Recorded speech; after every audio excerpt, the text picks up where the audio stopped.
الحمدللہ رب العالمین والصلاة والسلام علی اشرف الانبیاء والمرسلین اما بعد فاعوذ باللہ من الشیطان الرجیم بسم اللہ الرحمن الرحیم افحسبتم انما خلقناکم عبثا وانکم الینا لا ترجعون صدق اللہ العظیم ان اللہ وملائکتہ یصلون علی النبی یا ایھا الذین آمنوا صلوا علیہ وسلموا تسلیما اللہم صلی علی محمد وعلی آل محمد وبارک وسلم صلی علیہ۔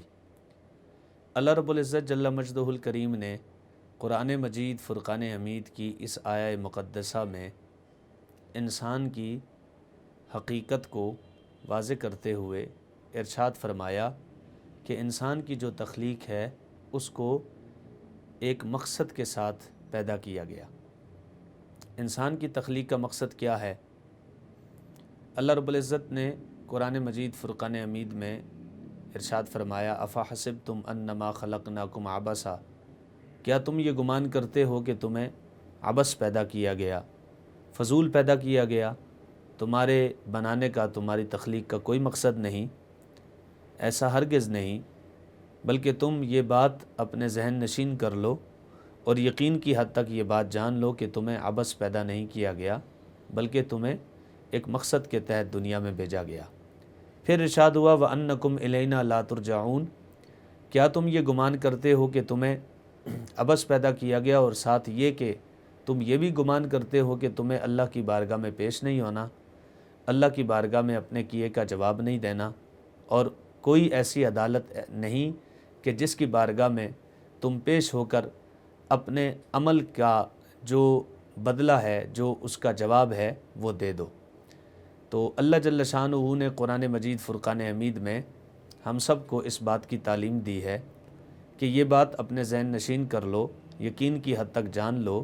کہ اللہ نے تمہیں ایک مقصد کے تحت دنیا میں بھیجا ہے، اور تمہاری تخلیق کا مقصد یہ ہے کہ تم اللہ جل شانہ کی رضا کے کام کرو، اس کے نبی پاک صلی اللہ علیہ وسلم کی ذات اقدس کی سیرت اور ان کے کردار کے پیچھے چل کر اپنی زندگی کو بندگی کا تاج پہنا کر اس کی بارگاہ میں کامیابی سے ہمکنار ہو جاؤ۔ چنانچہ اللہ جل شانہ کی اس فرمان کے تحت ہم یہ کہہ سکتے ہیں کہ انسان کو یہ بات یقین کی حد تک مان لینی چاہیے کہ دنیا میں جو کچھ بھی وہ کرے گا، اللہ تعالیٰ کی بارگاہ میں اس کا جواب دہ ہونا اسے پڑے گا، اور وہ ایسی عدالت ہے کہ جس کے بارے میں قرآن کہتا ہے مَن یعمل مثقال ذرۃ شرا یرا خیرا یرا ومن یعمل مثقال ذرۃ شرا یرا، جس نے بھی کوئی ذرہ برابر نیکی کی تو اسے دیکھے گا، ذرہ برابر بھی برائی کرے گا تو وہ اسے اپنی آنکھوں سے دیکھے گا۔ یعنی اللہ کی عدالت وہ ہے کہ ایک ذرہ برابر بھی جو میرا اور ہم سب کا عمل ہے وہ اللہ کی بارگاہ سے چھپ نہیں سکتا، وہ اتنا باریک بین ہے، اور اس کی عدالت میں جو کچھ بھی ہم کریں گے اس کا سامنا ہمیں کرنا پڑے گا۔ اب یہ الگ بات ہے کہ کوئی شخص اپنے گناہوں کی معافی مانگ کر، اور توبہ کا دروازہ اس کے لیے کھلا ہے، وہ اپنے گناہوں کی معافی مانگے اور اللہ جل شانہ کی بارگاہ میں بخشش طلب کر کے اس کی بارگاہ میں کامیابی سے ہمکنار ہو جائے۔ چنانچہ اللہ جل شانہ نے مزید انسان کی دنیا کی حقیقت کو آخرت کے مقابلے میں انتہائی کمزور قرار دیا،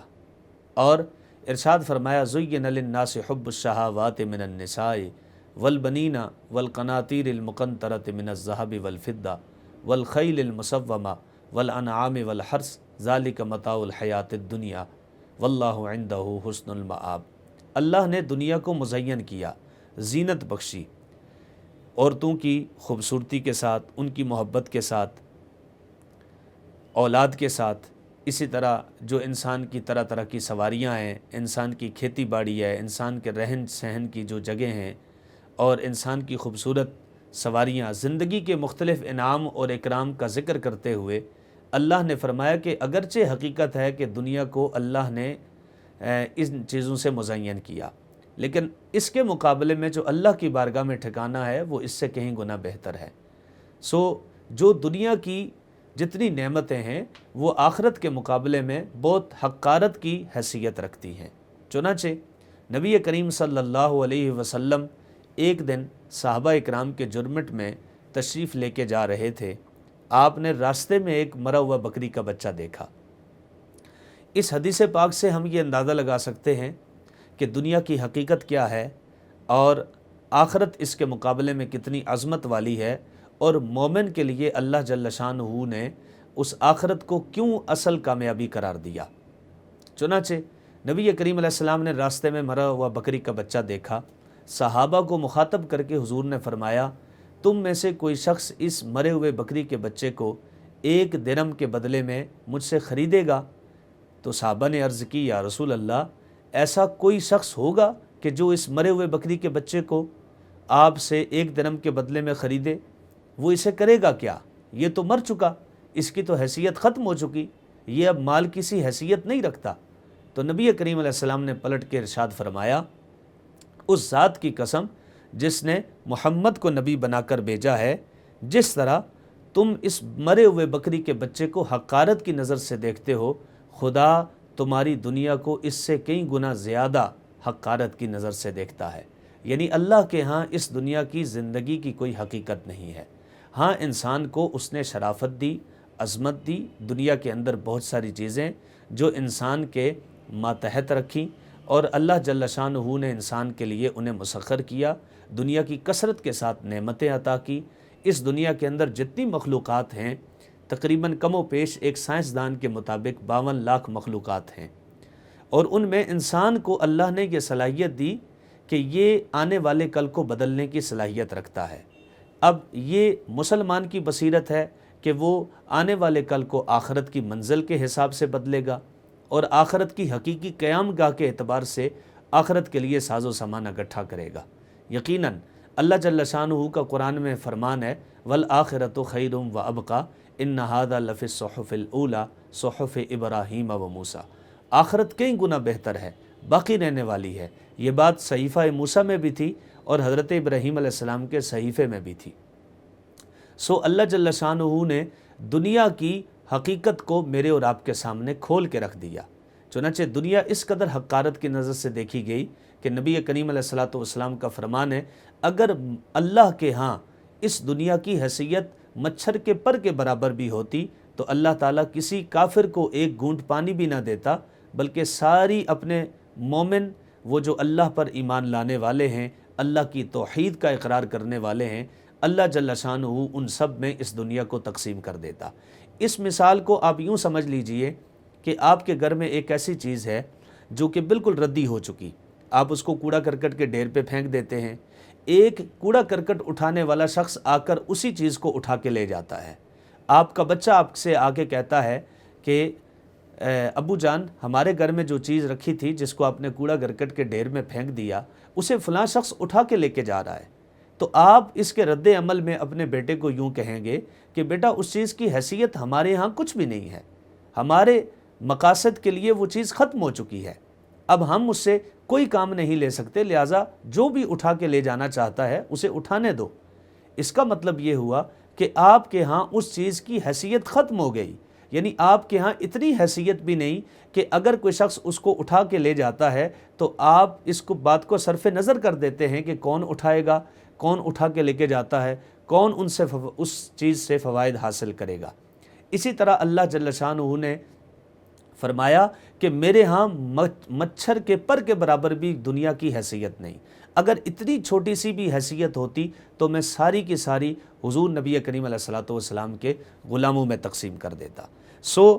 اللہ جل شانہ نے دنیا کے مقابلے میں آخرت کی حقیقت کو بیان کیا، اور آخرت کی جو بقا ہے اس کو قرآن مجید فرقان حمید میں بار بار اس لیے بیان کیا کہ انسان اپنے مقصد کی زندگی کی طرف آئے۔ نبی کریم علیہ السلام نے ایک اور مقام پر ارشاد فرمایا، بہت اہم حدیث پاک ہے جس کو ہم سب کو سمجھ کر اپنی زندگی کو بندگی کی طرف لے جانے کی کوشش کرنی چاہیے۔ مومن چھترے بے مہار کی طرح نہیں ہے، بلکہ مومن کے گلے میں ایک لگام ہے جو اسے اللہ اور اس کے رسول کی حدوں کا پتہ دیتی ہے۔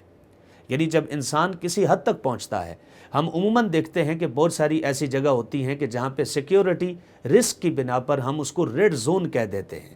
تو اللہ جل شانہ نے بھی اسی طرح سے کچھ حدوں کا مجھے اور آپ کو پابند کیا، انسانیت کو پابند کیا، مسلمانوں کو پابند کیا، ان حدوں کو ہم جب پار کریں گے تو یہ اللہ کی نافرمانی کہلائے گی۔ تو مومن کی حیثیت کیا ہے؟ مومن ہر وقت اللہ کی لگام میں رہے، مومن ہر وقت اللہ کی بندگی میں رہے، اس تصور کے ساتھ زندگی گزارے کہ اللہ جل شانہ کی ذات مجھ سے بے خبر نہیں ہے۔ قرآن مجید فرقان حمید میں ارشاد ہوتا ہے کرامن کاتبین یعلمون ما تفعلون، کرامن کاتبین تم پر مقرر کر دیے گئے ہیں، جو تم کرتے ہو وہ دیکھتے ہیں اور لکھ لکھ کر تمہارا ہر ایک عمل اللہ کی بارگاہ میں پیش کرتے ہیں۔ چنانچہ نبی کریم علیہ الصلوۃ والسلام کا فرمان جس کی طرف ہم بڑھیں گے کہ حضور نبی کریم علیہ الصلوۃ والسلام نے صحابہ سے مخاطب ہو کر ارشاد فرمایا، جانتے ہو مومن کیا ہے؟ صحابہ نے عرض کی اللہ و رسولہ عالم، اللہ اور اس کا رسول بہتر جانتا ہے۔ حضور نے فرمایا اس ذات کی قسم جس نے محمد کو نبی بنا کے بھیجا، مومن ایک باندھے ہوئے جانور کی طرح ہے جو اپنی لگام کی انتہا کو پہنچتا ہے اور وہاں جا کے رک جاتا ہے، اسے پتہ ہے کہ اب میری انتہا ہو چکی، جس قدر مجھے رخصت دینی تھی وہ میرے مالک نے مجھے دے دی، اب وہ مالک جہاں تک مجھے چاہتا تھا رخصت دے چکا، اب اس کے بعد میں نے وہاں سے واپس پلٹ کے آنا ہے، یہ میری حد ہے۔ ان حدوں کو پاس کرنا یہ مومن کا شیوا نہیں ہے، بلکہ ان حدوں کے بیچ میں رہ کر زندگی کو بندگی سمجھ کر اللہ کی نعمتوں سے لطف اندوز ہونا، دنیا اور آخرت کے بیچ حسین امتزاج قائم کر کے آخرت کو بھی بہتر بنانا، دنیا کو بھی بہتر بنانا، جیسا کہ قرآن رہنمائی ربنا آتنا فی الدنیا حسنہ وفی الآخرۃ حسنہ، دنیا اور آخرت کے بیچ حسین امتزاج قائم کر کے اللہ کی حدوں کا پابند رہ کر اللہ کی بندگی کا تاج پہن کر مومن اگر زندگی بسر کرے، یہی مومن کے لیے بندگی ہے اور یہی کامیابی کا زینہ ہے۔ چنانچہ ایک حدیث پاک جو بہت اہم ہے، اس عنوان پر ہم اس پر بات کریں گے کہ نبی کریم علیہ الصلوۃ والسلام نے انسان کو زندگی گزارنے کا ایک جدول دیا ہے، ایک شیڈول دیا ہے کہ جب انسان صبح کرے تو اسے کیا کرنا چاہیے، جب انسان صبح کرے تو اسے اللہ کی یاد کی طرف کیسے آنا چاہیے، اور جو شخص صبح اس حالت میں بسر کرتا ہے کہ اسے فقط دنیا کمانے کی پڑی رہتی ہے اور اللہ کی بارگاہ سے غافل ہو جاتا ہے، اللہ کی بارگاہ کا باغی بن کر صبح اٹھ کر دنیا کے کاموں میں لگ جاتا ہے، اللہ کی یاد سے اپنے دلوں کو منور نہیں کرتا، اپنی زبان کو تر نہیں کرتا، اللہ کے ذکر سے اپنے آپ کو منور کرنے کی کوشش نہیں کرتا، یقیناً وہ شخص بڑے گھاٹے کا سودا کر رہا ہے۔ اللہ کا قرآن کہتا ہے فما ربحت تجارتہم، ان کی تجارت انہیں کوئی فائدہ نہ دے گی، یعنی صبح اٹھ کر جس شخص نے دنیا کمانے کا ارادہ کیا اور بغیر اللہ کی یاد کے گھر سے نکل پڑا تو بڑا بھیانک نتیجہ اس کے سامنے دنیا میں بھی آئے گا اور آخرت میں بھی وہ گھاٹے کا سودا کرنے والا ہوگا۔ چنانچہ حدیث پاک میں ارشاد ہوا من اصبح والدنیا اکبر ہمہ فلیس من اللہ شیء، حضور نے فرمایا جس شخص نے صبح کی اس حالت میں کہ صرف دنیا ہی کمائے گا، فلیس من اللہ شیء، تو وہ یاد کر لے، یہ بات ذہن نشین کر لے، صادق اور مصدوق نبی نے فرمایا فلیس من اللہ شیء، اللہ کے ہاں اس کا کوئی حصہ نہیں ہے، دنیا کمانے کے لیے نکلا اور اللہ کی یاد سے بغاوت کر کے نکلا، اللہ کی بارگاہ سے غداری کر کے نکل گیا، اللہ کی یاد سے غافل ہو کر نکل گیا، فلیس من اللہ شیء،